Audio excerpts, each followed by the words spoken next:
Welcome to our lunchtime open newsroom from all of us at the Good Information Project and the Journal. I'm Susan Daly, Managing Editor of Journal Media, and I'm delighted to be with you for this final open newsroom as we come to the end of our Good Information Project here at the Journal. There will still be a lot of content on site next week, so keep an eye out for that. We have spent the last 18 months looking at topics which impact the lives of Irish citizens, and it's fitting to finish on this month's focus on our relationship with the EU. So 50 years ago, Irish people voted overwhelmingly yes in a referendum to join what was then called the European Economic Community. We have two brilliant people here today, one of whom was there in the early years of Ireland's accession to Luxembourg and in Brussels, and the other who's a European expert who's worked both in the European Parliament and our own houses of Oireachtas. So I'm going to introduce them. The first I mention is Fionnuala Richardson, who campaigned with the Labour Party on the referendum to join Europe and later worked with the Socialist grouping in the European Parliament beginning in 1974. Now that was just a year after the Irish MEPs first took their seats. She spent 11 years in the Luxembourg City Parliament before it moved to Brussels, where she spent a further 2 years before returning to Ireland and became involved in establishing adult education schemes and still works extensively. We were talking about Zoom meetings and Zoom classes there just before you joined us. Also joining us is Barry Colfer, who's Director of Research at the International Institute of European Affairs. He's a man with extensive academic credentials relating to Europe. I can't go into them all now. I'm sure you can find them easily enough online. He's got interests including the politics of European integration, the future of work, and the consequences of Brexit for Ireland. Welcome to you both and welcome to you all and joining us for this lunchtime special, which we will be putting out on our site tomorrow so that anybody who hasn't made it today can watch it in playback. And I will say, please, if there's something that you'd like one or all of our panelists to discuss, or if any questions at all, don't hesitate to pop them in the Q&A section and I'll try to get to them at the end. So I'm going to kick off. Thank you so much for joining us, Fionnuala and Barry.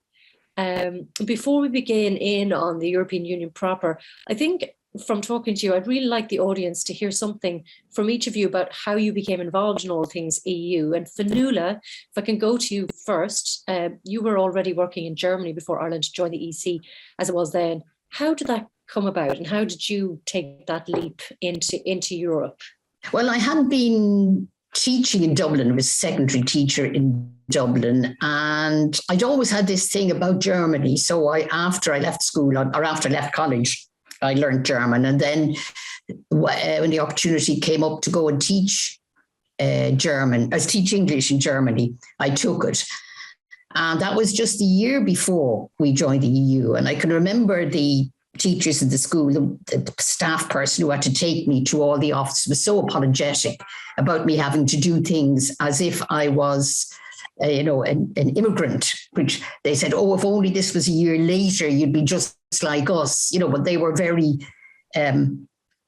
much aware that we were going to join and it's great to have the Irish coming, but Germans always always very positive about Irish people, but they had been around. I remember even in primary school, we learnt off a bit about the Colfer back that far. So it was one of those recurring things that you get more and more aware about.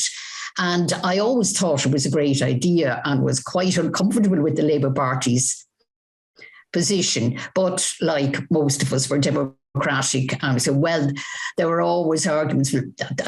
One of the catchphrases was, well, it's the terms negotiated that aren't really suitable, was, the mantra we kind of let ourselves out on. But there was no great enthusiasm for knocking on doors, whereas we were prepared to deliver the literature. Well, that was certainly in my group, a very bourgeois Labour Party branch. That was our approach. And I'm greatly relieved when we got such a low result, probably very few referenda when we would have been happy to have done badly. That may be the first time I've ever heard anyone who campaigned in a particular side saying they were relieved that they lost somewhat, but that makes total sense in terms of, I suppose, was it kind of forcing a conversation about it, Fionnuala, as much as as much as being massively opposed to the idea? It was quite forcing a conversation, getting people to think that it wasn't going to be kind of land of milk and honey, though it kind of ended up like that. But there were losses.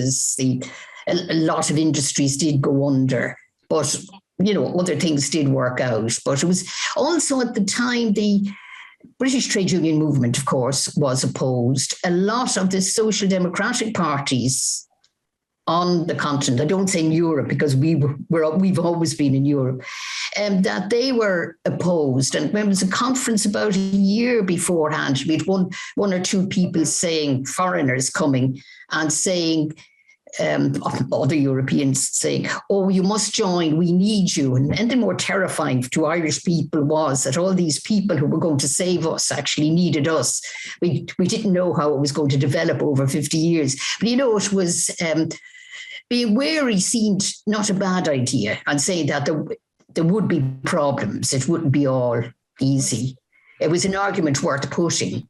And Barry, you're, I suppose, the other end of it now, whereby your title, we know how fully immersed you are in European affairs. I feel like I'm underqualified to ask all the questions that you probably have the answers for. But I'd also say probably your European excursion started quite young. Did you say to me at the age of 12, will you please explain?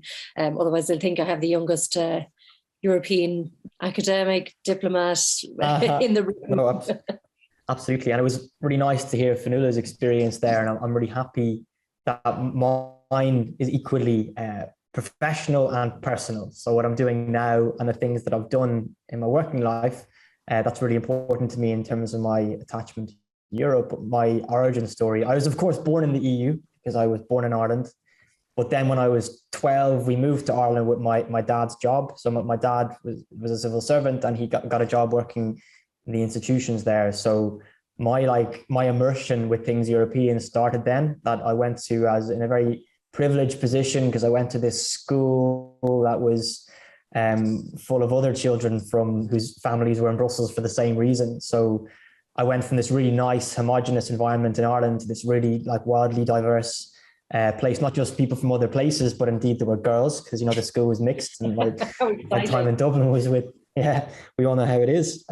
So I had this experience from like playing sport, playing music and learning with people from all over the EU is just really cool, really interesting. And still a lot of my closest friends and my family, are from other European countries. But so that's the origin, but I'll say maybe one or two other little things that came after that. Finished my time in Brussels, which is a greatly underappreciated European capital, listeners, that it's a lovely place to live and to be and indeed to work. And Irish people do really well there. But I came back to Ireland to study. I went to UCD and spent a few years in student politics and really got a lot out of my time in Ireland. But I kind of knew I wanted to go and do more on the kind of European political side of things. So I went to study. I went to Cambridge and studied politics. Then I went to work in the Dáil, back to work in the Dáil for a bit. But what we might talk about today, then I went, like Fionnuala, but a bit of time later, I went to work in the European Parliament for an English MEP, believe it or not. So that's obviously something that doesn't exist anymore. There are no longer any English MEPs. So I cherish my time there working in the Parliament in that role. Went on then to take a PhD at Cambridge, and I moved from being someone emotionally attached to Europe from my upbringing to someone who's professionally attached from the couple of years I spent working to then being intellectually attached. That I did a PhD in European politics, Cambridge, I then went to work at Oxford, went to work at Harvard, I went to work in Florence, and now I've taken on this role working at the, I also trip over it, the Institute for International European Affairs in Dublin, where my keen interest in European affairs is allowed to flourish. So that's my European story, Susan. Fantastic. I'm looking to see how I went with IAEA, but it's behind you. I could have spelled it out the whole time. So there we for further reference to your viewers. Fionnuala, can I go back to something, pick up on there? I suppose we're because there's a few different referendums coming to mind now that we're talking about the British MEPs as well. But with Labour, and look, the referendum went around, there was conversation, there was debate, but essentially, and I mean, a very high turnout as well of people who came and voted to go into it. What were the main concerns for Labour? And then we'll think about whether that actually came true. And certainly, I suppose you were talking about the access to jobs and employment and what impact there might have been on industry here. Whereas on the positive side, we may have been talking about subsidies for agriculture and so on, which of course hit home very quickly. Was that the main concern? Yes, largely. There were the car assembly industry, which was quite strong in the southeast and Cork in particular, that had to go. And that meant loss of a lot of semi-skilled jobs. And there was also the awareness that while the agricultural sector would do well, but that wasn't going to transfer into taxes because the situation wasn't such that they were going to be that ready to pay what other people would think was a fair amount of tax. And I think at that stage, the kind of democratic structures weren't as clear as they have become, or maybe we weren't as aware of them. So the certain fear that we would be swamped was part of the thing. Mm-hmm. But I think it was the fear of the trade unions that industrial jobs would disappear, I think was the influencing one. I think people didn't really think about, and we don't think about the political implications. We really still haven't taken on board that most other people think that we're moving towards a federal Europe. It was never something that we debated much. Oh, that's interesting, because I was wondering about that, Barry, if there were concerns about a loss of sovereignty. And certainly when, the Yes campaign won by such a large margin, what were the things that brought people over to the side? Had Jack Lynch's charisma anything to do with it? I'm just wondering, but was it just that, as Fionnuala had said earlier as well, we'd had a conversation about this community for quite a while, so it wasn't an alien concept to us, and we felt we were better off in than out. I think there's a number of things that I would agree fully with what Fionnuala said, but there's some things I could add. Like even today, we heard the Taoiseach saying that Ireland's EU membership was one of the most transformative things that has happened in modern Ireland. And indeed, if you think back to, this is before I can remember, but back to the early 70s when Fionnuala was in the metaphorical trenches, debating and discussing Ireland's EU membership, it was one of the first big steps that Ireland took onto the global stage as an independent country.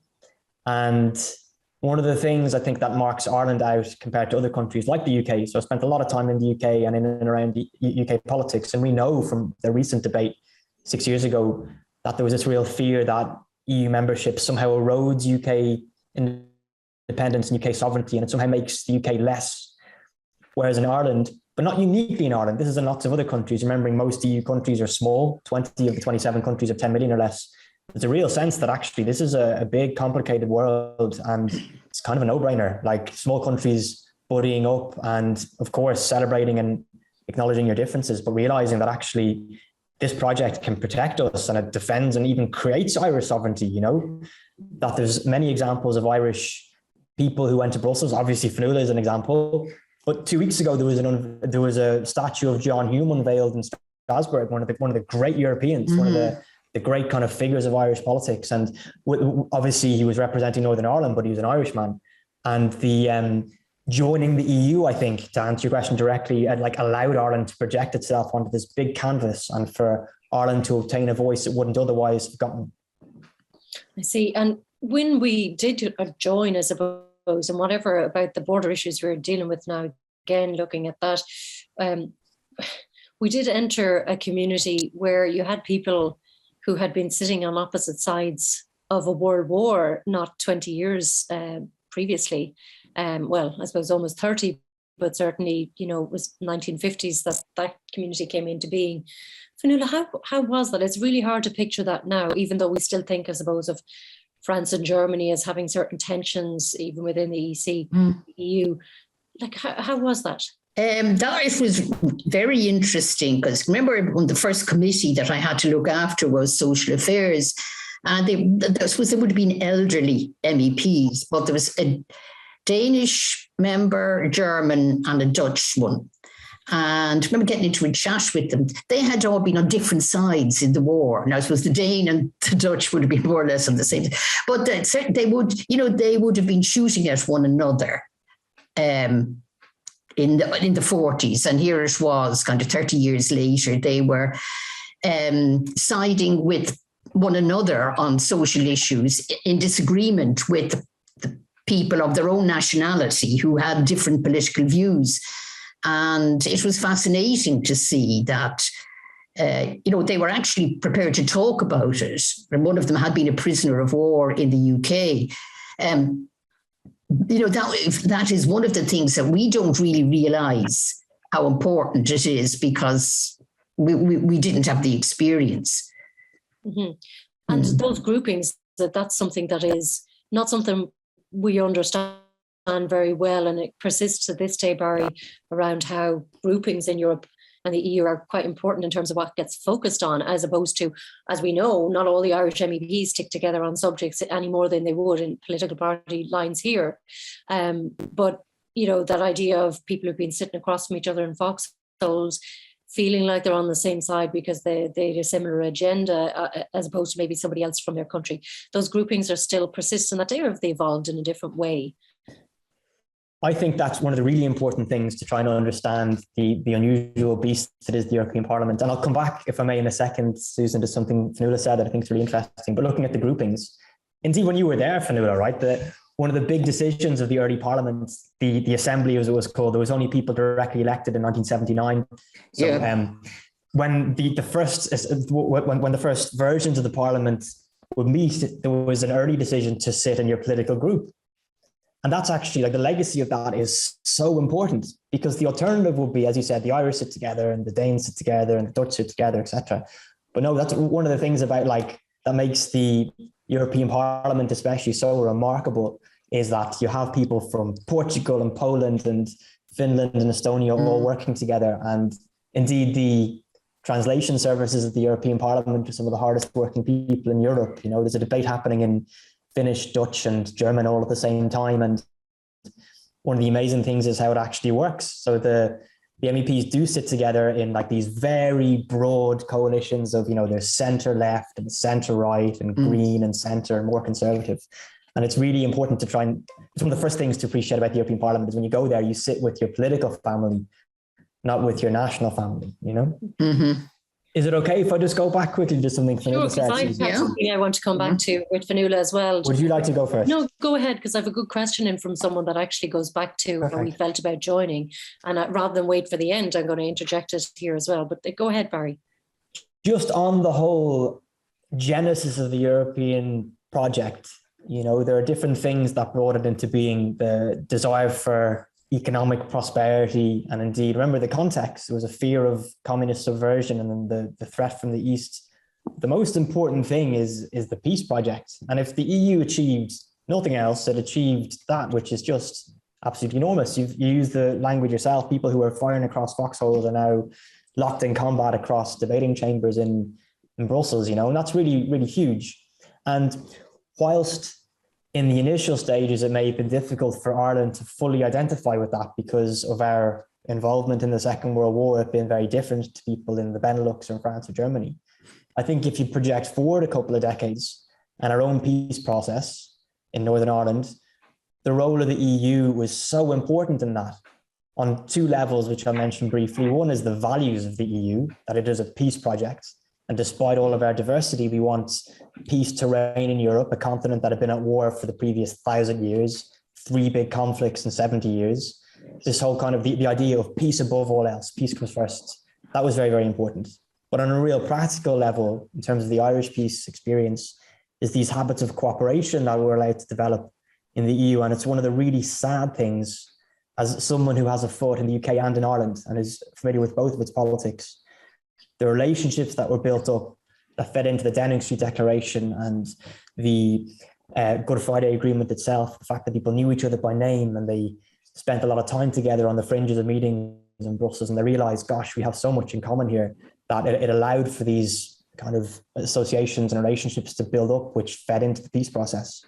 So I think that's a really, really important thing to try and grasp for me anyway. And I'd encourage listeners as well that Ireland's relationship with the EU goes beyond the prosperity and the projecting our voice onto a global stage. It also fed into the normalization of relations with the UK and indeed the peace on the island that we've all, enjoyed. We may not have had that neutral platform to meet them on to get to that point. And Fionnuala, does it sadden you then? Well, obviously it would sadden anybody in Ireland to see what has happened with Brexit, and then also perhaps how Ireland and the UK have to try and re-establish a place where they can have a conversation, everything that's happening around the protocol. And do you think that Europe has been coming to the defence of that, that security question? Is being part of the EU a good thing for us in this, or do you think that the reaction hasn't been strong enough? Were two or three different things in there. No, I think it is very sad because on many issues we were fighting the same battles, even the way we work. But, when you think about it, going back to the first UK referendum in 75, it kind of should have been obvious. It was kind of obvious then that even the pro-Europeans didn't really accept everybody else's rules. They wanted themselves. So there were the anti-Europeans in the British group, who included John Prescott. But the pro-Europeans it was almost a religion for them. They were the ones who started off the debate about a federal Europe, which I'm not opposed to, but I think was much too early, and it's probably too early now. And that the debate in the British, particularly the British Labour group, was very polarised, totally against it, or you totally believed in the great Europe beyond the skies kind of thing. And some of the anti-people were more sensible about policy issues, but they just didn't believe in the concept. And I think that's been there in the UK. And you used to find there'd be some policies that you thought were very important, and you thought British Labour Party people will support that. And they'd say, nah, that's not really for the European Union. I remember at one stage, education of migrant workers' children, there was some kind of a directive or something, even though education wasn't part of the community's remit. But there was something there, and one British MEP was just, no, that'd be interfering. And, there was something so obvious and so simple, but you just realise that their hearts weren't in it. Because what a lot of people might not understand is that the Labour MEPs, the British Labour MEPs, didn't take their seats. They didn't take their seats until 75. That's the referendum. Which in a way might have been good for us because we got in there and were accepted on our own. And I think particularly the trade union movement, now this is my own opinion, that our people began to go to Brussels and were accepted by the European Trade Union as people apart, and weren't kind of listening to the British Labour Party, British trade union people who at the time most of them would have been very negative. So in a way, it created certain problems. For us, I'm not sure that it was a total bad idea. We got a foot in the door first. Yeah. Now, one big bad thing was because there were no English-speaking members of the Socialist group, except the two Irish members who were always being called back to the Dáil. The first time I had to take the minutes of the Socialist group, I suddenly realised there was no English translation because there were no English-speaking MEPs present. So you learn fairly quickly. And actually, the question I mentioned that came in about the accession, and it's just going back a little bit from that. It's from Kieran, who I said hi to at the start. He said, a fascinating discussion today, particularly hearing from Fionnuala's own experience and memories of the referendum 50 years ago. As I come from a fishing town of Castletownbere, West Cork, we all know it so well, where many fishermen there and elsewhere in Ireland would argue that they have lost out being members of the EU. I'd love to hear Fionnuala's own memories of how concerns of the Irish fishing industry, who largely campaigned for a no vote, featured in the referendum campaign in 1972. And that's Kieran O'Driscoll from European Movement Ireland. Yeah, it's funny. It was one of those issues that would have been on the list of things. And there's also where that among the reasons the Norwegians didn't join up, because it wasn't long since there had been a cod war with the UK and they weren't prepared to give in. I know that was an issue. And I know while Liam Kavanagh was an appointed member, I can remember doing amendments for him to a fisheries report and something. Apparently I claimed whatever way I drafted the thing, I was claiming claiming rights to right over into Wales, but whatever, I got the miles wrong, but we got over that anyway. But no, it was it was one of the issues that, where fisheries industry was let down in favour of the agricultural industry. And Barry, you have your hand raised on that. Is this on the fisheries and where we're at now? Because it's ongoing. I mean, last year we had there's been quite a lot about bringing, fish quayside and the regulations around that. And Ireland got a slap on the wrist. We did a lot of work on it in the Journal and in Noteworthy as well. Now that may not have been why you were coming in, but I'm interested to see that the issue persists. Good guess, Susan. I just wanted to come in briefly on fish because I come from the southeast of Ireland and Waterford, and indeed fishing is a major kind of topic and bone of contention there as well. And it was just to say that in the interest of balance, I should also say Tony Connolly, the great RT Europe editor, in his book, I'm just trying to remember the quote now, but he said he was told you should never pick a fight with characters from children's stories. And he was talking about fisher people or shepherds or, people who, are often characters in children's stories. And it is remarkable how I think there's this appreciation that people who work in fishing, it's one of the great frontline, like the last of the hunter-gatherers. So I think there's a lot of affection for fishing communities. And this has played out very vividly in the UK debate as well. I don't know if we want to get into that, but that wasn't what I was going to say. What I was going to say was the debate around fishing. I think it obviously has two sides. There's fishing communities and people having limits put on their ability to do their work, which is really tough, but it doesn't come out of nowhere. And the EU is many things. And one of the things it is an environmental activist, that the idea to try and limit the overfishing of the North Atlantic and to protect fish stocks. It's actually one of the debates, if you look at the EP, at the PEST committee, at the fish committee, where you can see a really robust and really informed debate with people who want to protect the interests and their livelihoods as fully correct, and those who want to protect the environment. So it's just, it's a really good example to raise of where the EU, I think, actually does quite a lot of good in informing public discourse around fishing. Yeah, that's a tension that's, I suppose, the early days, Fionnuala, and you were in the Socialist grouping. So I suppose the face of it initially, though, I mean, the clue was in the title, economic community, that was the consideration. It was really an economic kind of coalition, understanding that, but that there was a move more towards, I suppose, as what Barry described to me as the social face at one stage, that it was very economically focused. But how did the Socialist group how did they manage their expectations or getting their objectives across when they first came in? And on top of that, being Irish, being perceived, I don't know, perceived culturally, whether you were asked any strange questions about what it meant to be Irish or what Irish people wanted. That would be good, interesting to understand. I don't know that as far as social policy was concerned, there had been a big conference of the socialist parties in Bonn in about 1972. And there was a kind of united kind of effort to put social policy or social issues onto the common market agenda. And then President Hillary was Vice President of the Commission and responsible for social policy. In fact, most people used to think he was a socialist and think he must be from the Labour Party.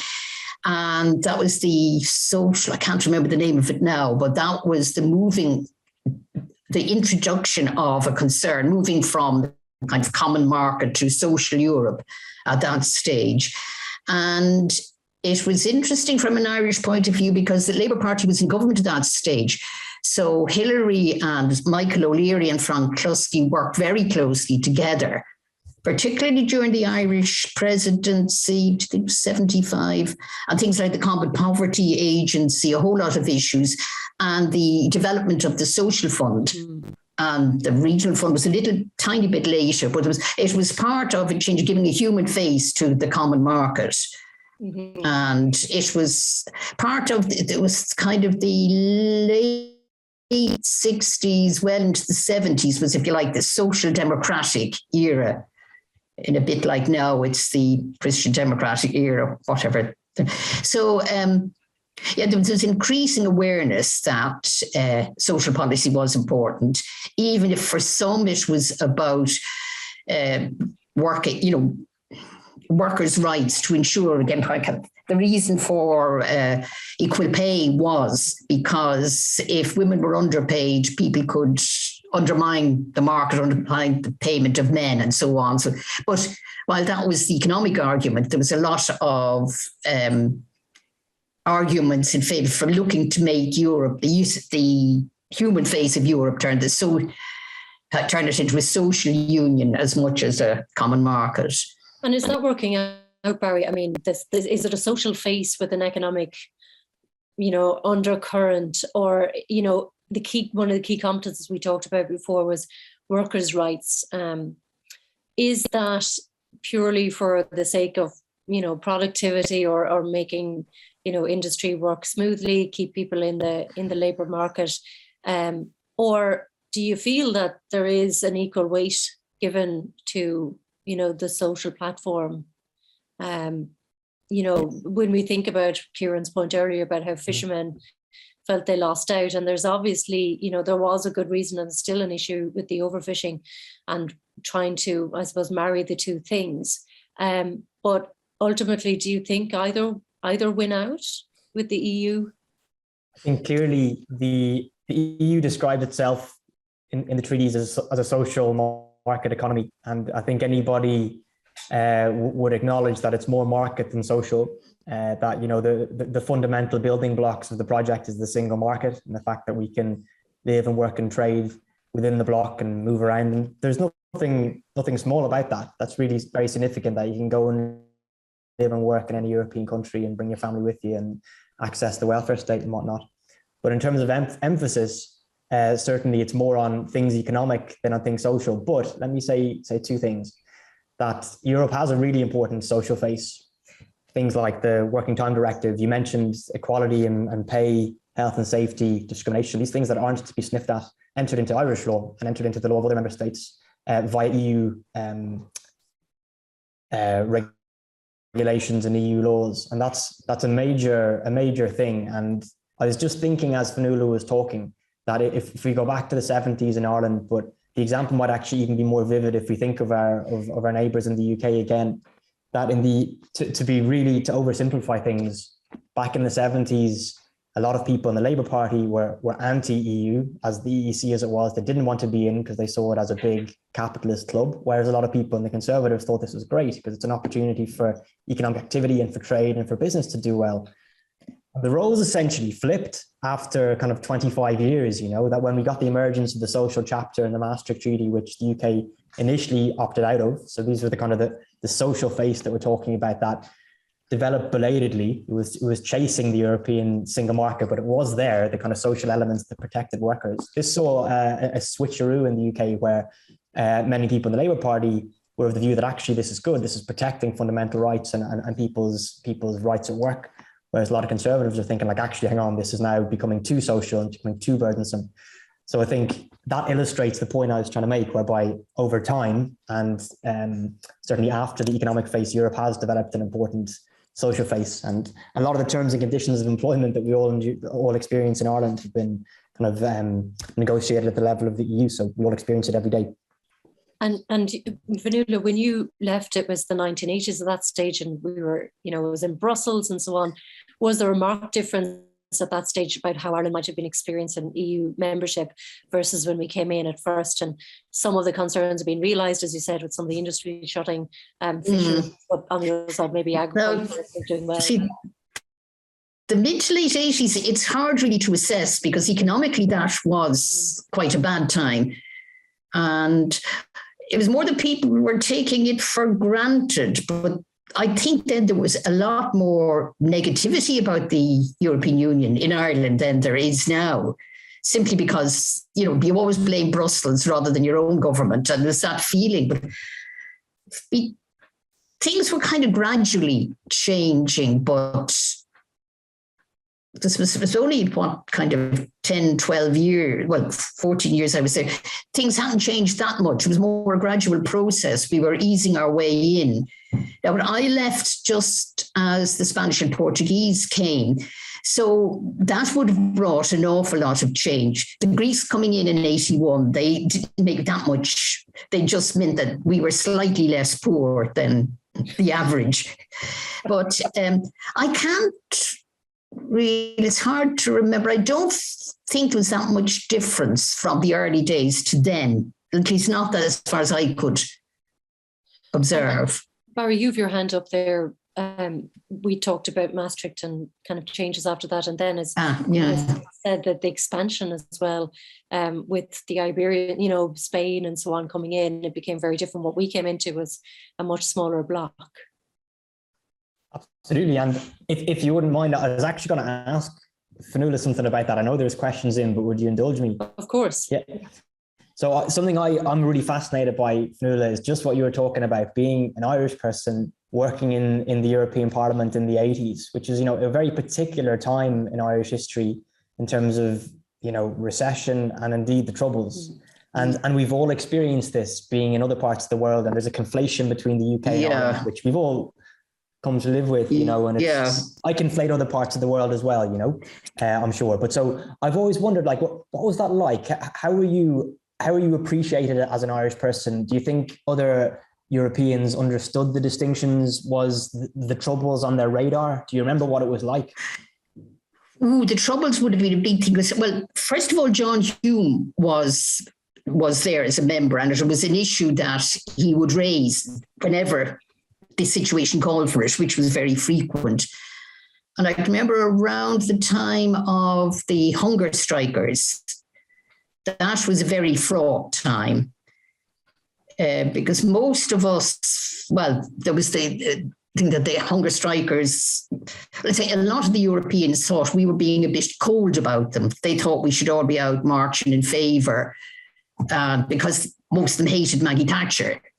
And while one would have thought Maggie Thatcher handled the whole thing very badly and things could have been different if she had done it differently, but the Europeans, were, bash Maggie Thatcher, don't look at the issues that we were looking at. But now John Hume did a fair amount of leadership on that. People were always aware of it, but they never quite understood why we weren't doing more, why we went more anti-British about it. But, they didn't get how complex the thing was. Mm. What I've also wondered, and it's just a really quick one, is like, even if you take John Hume as an Irishman representing the United Kingdom, because his constituency was Northern Ireland. I mean, how did that, I've struggled to try and explain the nuances of the politics of these islands for years, as I know you have as well, I'm sure. Yeah. Did that land? Did the people get how he was an Irish guy representing the UK talking about a conflict in Northern Ireland, or do you think the detail was lost? Well, within the Socialist group, most of them would be aware. No, not all of them, but there would have been an understanding of the complexities of the things. And say a lot of, say, the British Labour, not all, but a lot would have been nearly more nationalists than we were, that they would have been kind of sympathetic to the cause, sympathetic to John Hume, and kind of more aware of the background than I imagine. They were the only ones I knew that well. So, And looking at it now, Barry, in terms of sentiment towards Ireland and Brexit, and the rise, I guess, of that anti-European sentiment among the British MEPs, not all of them, before the exit, what position has that left us in? Where is Ireland in the EU now? Has it made no difference to us? I mean, quite outside of how we get support or not around the border and customs and so on. Like, is Ireland, how is it for us in the EU, or can we just carry on with what we've been doing? Given the UK's departure? First of all, I wouldn't downplay the UK's departure, that it's a big Atlanticist country, 12% of the EU's budget, it was a big loss for the UK to leave. But that said, I think Ireland's position has probably been strengthened, actually, in my analysis. given that now, we're already the only English-speaking Eurozone country, or now the only English-speaking country. It doesn't matter a lot because so many people in the rest of Europe are just very good linguists. But Ireland has a couple of roles. We're still a very important connection to the United States. That's acknowledged. But also, as I've been described before as one of the Brit whisperers, and I use that. I'm kind of being cautious because so it's as someone who can whisper to the British, someone who can kind of understand and explain Britain, because I spend a lot of time in Brussels, and people would say, "What's going on?" I mean, the UK agreed to this, the Trade and Cooperation Agreement. How are they reneging now? And I have to go look. People in this part of Europe have a different relationship to rules than people in this part of Europe, and there's this detail you have to understand about how this country views its position. That Ireland plays a really vital role in that, I think, in trying to communicate what exactly is happening in the UK. And a lot of very well placed Irish bureaucrats have played that role in Europe with great deftness, just to try to understand and convey what the UK is all about and what's happening. Final point on it: the EU has moved on pretty quickly when it came to the UK's withdrawal on the detail. Many countries or many people would say, is that not done? Wasn't that a couple of years ago, it was a big deal, but now it's all fixed? That there is that danger, right? That the UK settlement hasn't been resolved. And we see that in Ireland every day, that the risks around the protocol, around social cohesion, peace, prosperity in Northern Ireland, there is the risk that becomes kind of less known in the rest of the EU as a real threat to people's lives and their lived experience in these islands. And Ireland plays a really important role to remind people that the UK's withdrawal is ongoing and there are still great risks pertaining to it. But overall, I think Ireland has position has probably been strengthened for the reasons that I said. And the final thing I'll say as well, that the solidarity shown to Ireland has been absolutely remarkable and unwavering, and something that in Ireland we should acknowledge, that we were really backed by our European partners, and long may that continue. It's heartening. Very quick admin thing here, just to say, can't believe this, but we've almost just over 10 minutes left, really, by the time we do outros and so on. So I just want to invite people. I have a question I'm going to come to in a minute, because it's pertinent to what I wanted to ask. But if anyone else has questions, do put them in now, and I'll really try to get to them there. What I was going to ask, because that support that we're seeing from our EU partners, member states, that sense of solidarity that makes us feel less alone in quite a concerning time, I suppose that must make us feel good about EU membership. And one thing that in our chats before we ever had this webinar, we talked about the rise of Euroscepticism, whether there actually is such a thing as constructive Euroscepticism. We should, as the Labour Party did all those years ago, Fionnuala, question, anything that's given to us as perceived, and, everyone's in agreement with this. Well, we should be allowed to ask a question, whether all of that is useful. And then Ireland in particular, in terms of our political makeup here, it would be fair to say that of the parties, there isn't really an anti-European party, or, we seem to be largely pro-European. I don't know if that's usual in Europe or not. And that's now, there are obviously independents, there are obviously MEPs among Irish MEPs who have a big issue with a lot of what Europe is doing at the moment. But has that always been the way, Fionnuala and Barry? Why is that happening? Why are we pro-Europe as much as we are way out here in the West? I think one reason that's slightly worrying is I don't think that we take it as seriously as we should. The beginning, it was the begging bowl syndrome, and we're doing very nicely and all that. But we've never really had major discussions about where Europe is going. We just take it and we go along for the ride, kind of thing. I think that we've never really had major debates. But then, on the other hand, when you look at it, we're now number 7. There was the original 6. Then there was the UK, gone, and Denmark, who didn't join the Euro and is really more Scandinavian and then there's us. And that we're in a very we're well structured in there. And then with the increase in all the smallish countries, we're in a fairly kind of in a leadership role when it comes to the interests of the smaller countries. And I think things like the election of Pascal Donoghue as chair of the Euro group was quite interesting because, again, the Irish skills at diplomacy and rounding up votes showed there that it was quite interesting that even one or two of the smaller countries who you would have expected to have gone the other way decide, that there was that element of solidarity among the smaller groups. And also there's the fact that we're a republic that, say, the Germans and French, if they look at us, I'm not saying that they do it every day, but we're a poster child for them. Remember where we were at the beginning and look at us now, So, but I still think we don't discuss it in depth. Maybe we shouldn't, because maybe we'd raise questions.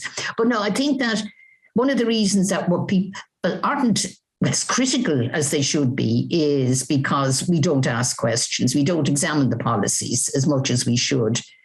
But one of the reasons that you don't want to be critical is because you don't want people to assume that you're against it or you're Eurosceptic, but that there are legitimate criticisms. And even politically, in the Jacques Delors days, it was the greatest place. From looking at it politically, and then during, what was the Portuguese fellow's name? You didn't see it as positively. No, I can see his face. The Portuguese dictator. Well, no. Salazar. No, that's a long time ago. No. Oh, Barroso, sorry, you're about the commission president. Yeah, Barroso. Yeah. There were those there were those kind of things that if you can criticize things politically because the influence is very right wing there, but I don't think that we think about the thing enough theoretically. But then maybe we don't. Maybe we're better off not questioning things when it's going fairly well. Barry, is it we don't ask enough questions because we don't ask questions, or don't bite the hand that feeds you a little bit, land of milk of honey kind of thing, or is there something else entirely? There are other things entirely which I might mention if you have the time, but I'm going to respectfully disagree with some of what Fionnuala said. I believe there can never be enough debate in political discourse. But in Ireland, I would say two things that I think we have a sense that rather than going along for the ride, I think we have the sense in Ireland that we help to make the policy. There was always a sense of like over there, Europe, Brussels is a different thing, but Ireland has played a key role in so many important junctures in EU history. Ireland was hosting the presidency when we had the Big Bang enlargement in 2004, for example. But I would also say in terms of debate and talk, we have a very active kind of parliamentary apparatus in the Dáil where they debate and scrutinise matters of EU policy, and the Shannon has played a really important role in that. But that's a bit wonkish. There's a much more practical element. We love a good referendum in Ireland. There's been so many referendums on matters of EU policy, which you have intimate experience with them long before me.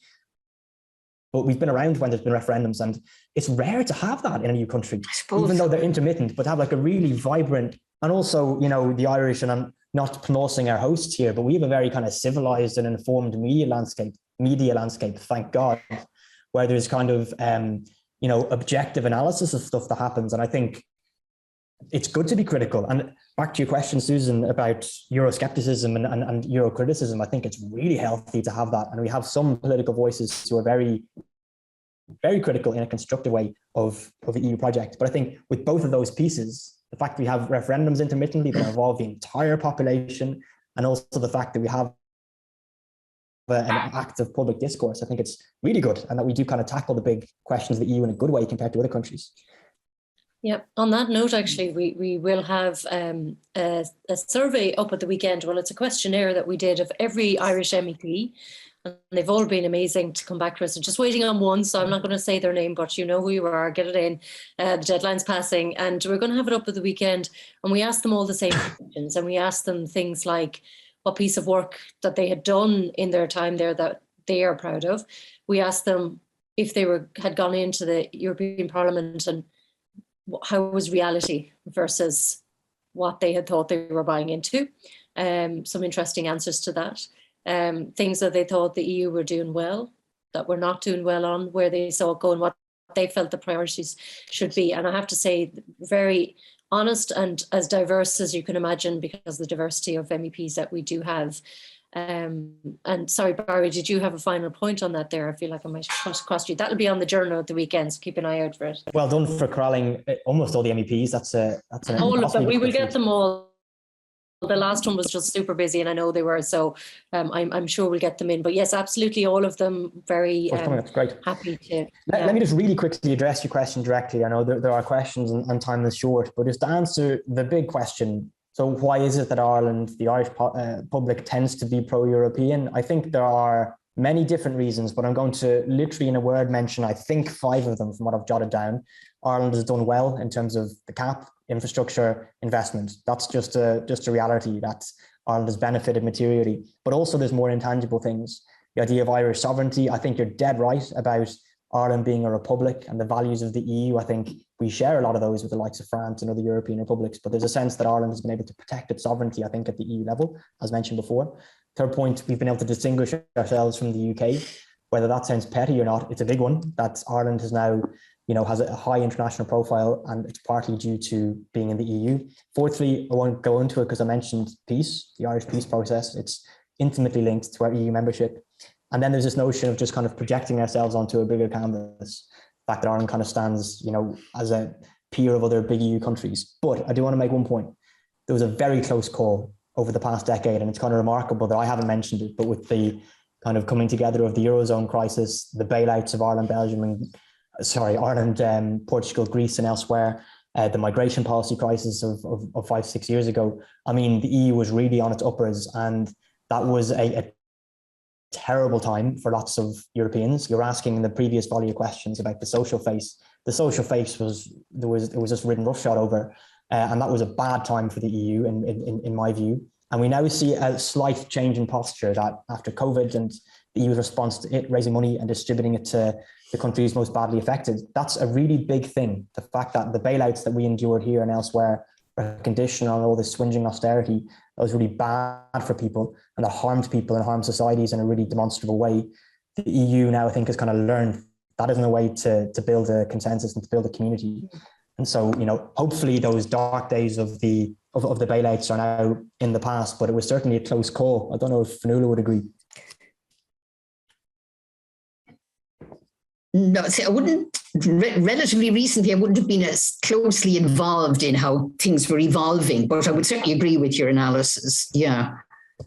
And I think obviously there's another concern hanging over people's head at the moment around defence and security and what measures the EU will take in light of Ukraine. And I know we're not necessarily talking about individual topics so much today as how the whole thing works, but I guess it's always going to be something to be tread lightly around that united power and whether that's distributed equitably inside and outside of it. Guys, I have very little time left, so I just want to read a comment here, a very good comment from Joachim Fischer. I apologize if I'm not pronouncing that first name properly. And then I'm just going to ask you both a final question, like very quick answer, if that's okay, so everybody can break for it too if they have other things to do. So our comment there is, it seems to me that the educational system is now taking the EU for granted and it's not focusing on as much on it as it did in the earlier years. This contradicts the real political development of growing EU integration after Brexit. Students still think of working in the US and Australia rather than EU member states.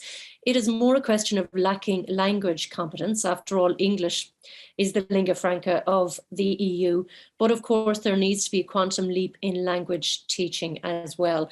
I think those are all fair points. And one of the things about linguistic diversity in the EU, where I guess in the Irish, this was mentioned in our youth event and by some of our panelists there, that the Irish education system isn't necessarily always equipping people with that linguistic diversity, perhaps because we know we speak English and that's good enough. That's quite a good comment. Thank you very much. And I have a final question for you guys. We have 2 minutes to go and I will say a few words at the end, but I do want to ask what you both feel is the biggest challenge facing the EU in the next 5 years, we'll say. Now, that I don't know whether you think that's something that they have to come to grips with as a topic, as it's something that they have to work with together on, or something to the body of the EU that could be risky.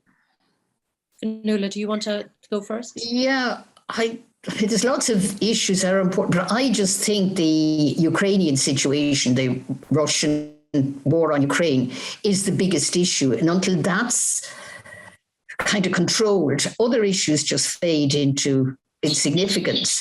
And for us, part of that is going to be our position on not on NATO and the European defence thing. Those are issues we're going to have to face up to, tied in with a response to the Russian-Ukraine war. Mm-hmm. Yeah, that's definitely the one that's right in front of us for sure. Mary, what's your feeling about it over the next 5 years? Would it be okay if I just responded quickly to Professor Fisher's comment and then your question, if that's all right? I'll keep you tight. I'm going to keep you tight, Barry. I'm going to put a timer on you. Just out of respect, because Professor Fisher put in the comment, I think it was a good one.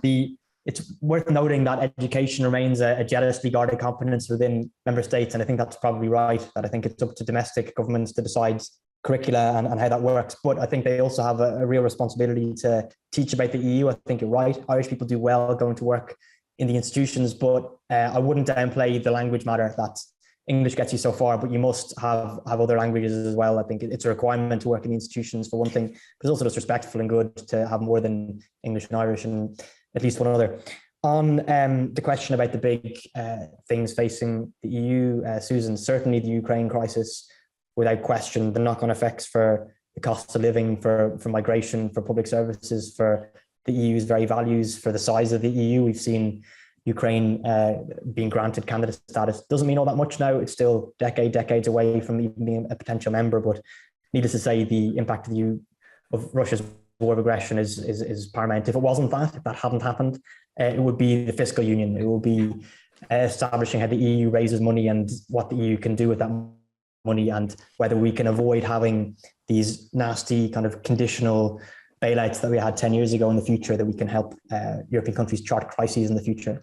I'll conclude on saying that Jean Monnet, one of the founding fathers of the EU, the European project, famously said that Europe will be forged in crisis, and will be some of the solutions adopted to those crises.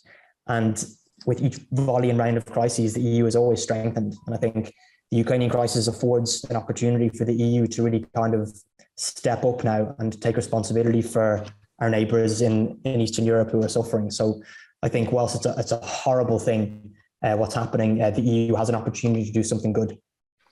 Fantastic. Thank you so much, guys. And actually, it reminds me of this question came up in Galway in our youth-focused one, and their key concern in the next 5 years was climate change and the climate crisis, and how the EU was tackling that, and whether it was quick enough. And we see a lot happening at the moment around 55 and all of the other, I suppose, legislative moves and debates and wranglings around how quickly people are. I don't think the climate crisis is up for debate, but how quickly we're moving on it. So that was certainly something from their perspective. I wanted to thank Fionnuala and Barry so much for joining us. Such a great conversation and insights, and I'm sure we could have talked all day, and we didn't talk enough about nearly everything we talked about, never mind what we left out. So thank you so much for joining us, and thank you to everybody who's joined us for the webinar in their lunchtime. Everybody stayed where they were as well, so I'm sure you found it as fascinating as I did. There'll be quite a lot of people watching this in playback too, so we'll share that link on social and put it on the journal tomorrow if you need to send that out to people. And wanted to say thank you to everybody who has participated in the Good Information Project in the last 18 months. We still have some way to go. It has raised all ships for us in the journal as well, in the newsroom. We've learned an awful lot about various topics within Ireland and then our place in the EU and beyond. And we're very thankful. It was jointly funded by Journal Media ourselves, and also by European Parliament Fund, that has given us the resources to do this, while allowing us to actually question and analyse without border editorial barrier, which would be really important for us, but I think it's really important as well to get insightful, thoughtful and challenging information out there. If you do like this, go to the journal, particularly the desktop version. There's a particular tab, it says the Good Information Project, and you can drop down there. You can see everything that we do there. You can drop us a line, goodinformation@thejournal.ie, if there's anything you want to ask about or refer back to. And if you're on the move, we have published a 15-part series called the Good Information Podcast, where every episode has been dedicated to a digest of each of the 15 topics we've covered and how our audience told us that they felt about them, because that was a very important part in this for us. The first part of the Good Information Project every month was always engaged listening through a number of different ways to what people needed information for. And then we tried to bring what journalism we had to bear on that to try and get them the answers. Thanks again, and see you all over at the Journal.